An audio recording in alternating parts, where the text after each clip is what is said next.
গত দুদিনের বৃষ্টিতে আগরতলা শহরের আনাচে কানাচে প্রধান রাস্তায় যেভাবে ঢুকলো,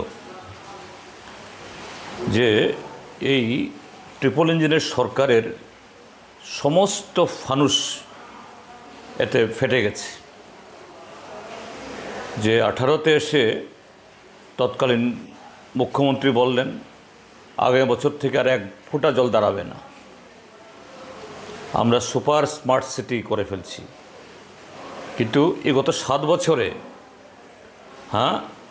আগরতলা শহর যেরকমভাবে পরিকল্পনা হয়েছে, লোকসংখ্যা বেড়েছে, এতে কিছু জল জমবে, আগেও জমত, বামফ্রন্টের সময় জমত না তা নয়,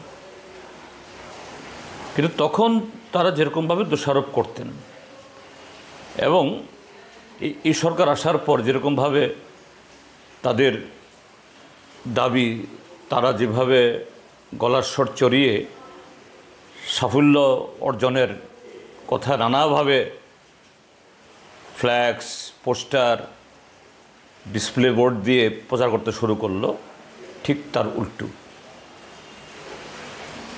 আমি কথা বলছি না কেন জল জমছে, জ্বলতেই পারে, কিন্তু এই গত দুদিন, তার আগে একদিন হঠাৎ অল্প বৃষ্টি হয়েছে, জল জমে গেল। কেন এসব? কেননা যে লোক দেখানো কিছু চকচকে তকতকে করেছে, আর বামফ্রন্ট সময়তে, সরকারের সময়তে যে সমস্ত স্ট্রাকচার করা হয়েছে রংচং দিয়ে, কিছু লাল নীল বাতি লাগিয়ে চমকানোর চেষ্টা হয়েছে, কিন্তু আসল কাজটা ওরা করতে পারেনি, করছে না। যাই হোক, এটা শুধু এই যে জনগণের যে দুর্ভোগ, এই দুর্ভোগের বর্ণনা করার জন্য বলছি না। আমি যে কারণে কথাটা বলছি, যে এখনও আসল বর্ষা শুরু হয়নি, জুনের শেষে নামবে, এটা প্রাক বর্ষাতে যদি এই অবস্থা হয়, আসল বর্ষায় কী হবে? এখন দেখছি বহু রাস্তায় নতুন করে ড্রেনের কাজ ধরছে, মাটি খুঁড়ে কোথাও কাজ করার জন্য জলের এই বাঁধ নির্মাণ করা হয়েছে। কি হবে ওই এলাকার লোকগুলোর? যাই হোক, যেগুলো ধরেছে দ্রুত শেষ করা দরকার, এবং তারা শত চেষ্টা করলেও এই বর্ষা নামার আগে এই জল যাওয়ার জন্য যে সমস্ত ড্রেন ব্লকড হয়ে আছে, এগুলি করতে পারবে, এটা অসম্ভব, হিউম্যানলি ইম্পসিবল। আমি বলছি না এগুলি করতে হবে, কিন্তু আমি বলবো পাম্পগুলো যেন চালু থাকে। আর যেভাবে এই ড্রেনগুলো এখন অনেক কাভার ড্রেন হয়েছে, এই গত 2 বছর আগে বিধানসভাতে প্রস্তাব আসলো, মাননীয় আদালতও একটা রায় দিল যে প্লাস্টিকের ব্যবহার, প্লাস্টিক বোতল যত্রতত্র ফেলা, এগুলো বন্ধ করতে হবে।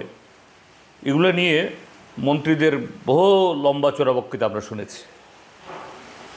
তারা প্লাস্টিক মুক্ত এবং এই যে নন ডিগ্রেডেবল পদার্থ মুক্ত শহর বানাবে, অতি স্মার্ট।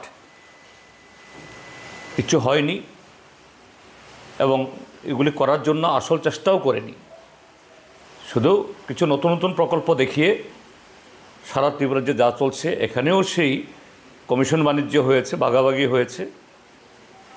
যাই হোক, আমি বলবো সামনে বর্ষা শুরু হওয়ার আগে সমস্ত পাম্পগুলো সচল হোক, আর এই সমস্ত ড্রেন, উন্মুক্ত ড্রেন এবং কভার ড্রেন যেগুলো, সেখানে যে ময়লাগুলো জমে আছে পরিষ্কার করার ব্যবস্থা করুন। অন্তত আগরতলা শহরের নাগরিকরা এতে একটু কম সময় এই দুর্ভোগ থেকে, অর্থাৎ কম সময় ভোগ করে দুর্ভোগ থেকে বাঁচবে। এই শহরের বা নাগরিকদের স্বাচ্ছন্দ্যে কিছু বাড়বে না। এই কাজটুকু করার জন্য আমি আগরতলা শহরের বাসিন্দা, একজন স্থায়ী বাসিন্দা, এখন সমস্ত নাগরিকের তরফ থেকে আমাদের রাজ্য সরকারকে এবং আগরতলা মিউনিসিপ্যাল কর্পোরেশনের কাছে এই অনুরোধটা জানাবো।